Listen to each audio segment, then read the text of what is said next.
Molière, ako viete, si pohneval cirkev, ale držal nad ním ruku král. To politikum tej hry, keď by sme opustili príbeh, ktorý je tiež veľmi príťažlivý, ale to politikum hry spočíva v tom, ako si vie tá ideová moc, pretože cirkev bola ideová moc, vie zmanipulovať aj tú výkonnú moc, ktorou bol král.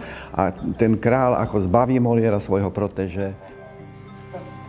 A király minden odaadóan valója, és az egyház minden fia becsületbeli kötelességének tartja, hogy a bűntettet, amelyről tudomása van, eljelentse.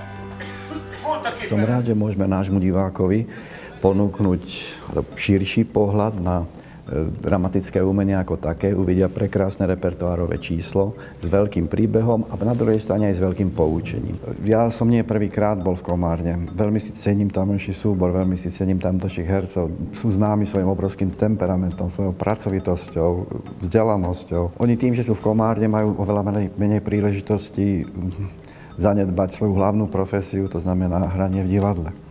A tým sa s nimi pracuje veľmi príjemne, lebo sú veľmi sústredení, sú veci oddaní a vôbec ich nezaujíma, či sú 2 hodiny, 3 hodiny alebo 4 hodiny po obede. Konfrontovať ich temperament na javisku s temperamentom, ktorý my ponúkame, môže byť veľmi zaujímavé. Ja aspoň som vždy ich prítomnosťou dosť, tak by som povedal, občerstvený, pookriatý. Zo stromu umenia si každý otrhne jablčko z tej výšky, kam dočiahne. A tu sú navešané jablčka v rôznych výškach. Tu ktokoľvek na to predstavenie príde, si myslím, môže odísť s určitým katarzným pocitom. Som veľmi rád, že môžeme nášmu divákovi ponúknuť, zoznámiť sa so skvelými hercami, Slovákmi maďarskej národnosti z Jókaiho divadla v Komárne. Len na potvrdenie toho, čo hovorím, Eva Bándor nedávno v Pekingu na festivale dostala veľmi vzácnu cenu za ženský herecký výkon pod veľmi prísnym predsedom poroty, pod Lucom Bessonom, čo je, myslím, úplne raritná záležitosť v našich pomeroch.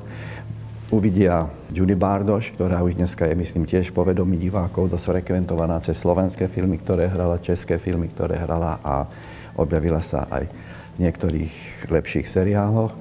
Majú možnosť vidieť Attilu Mokoša, čo je, myslím si, v našich priesečníkoch, poludníkov a rovnobežiek, v ktorých žijeme, jeden z najskvelejších hercov svojej generácie. Kicsikém, hát most már ettől sem kell tartanunk! Elhatároztam magam, de esküdj meg, hogy szeretsz.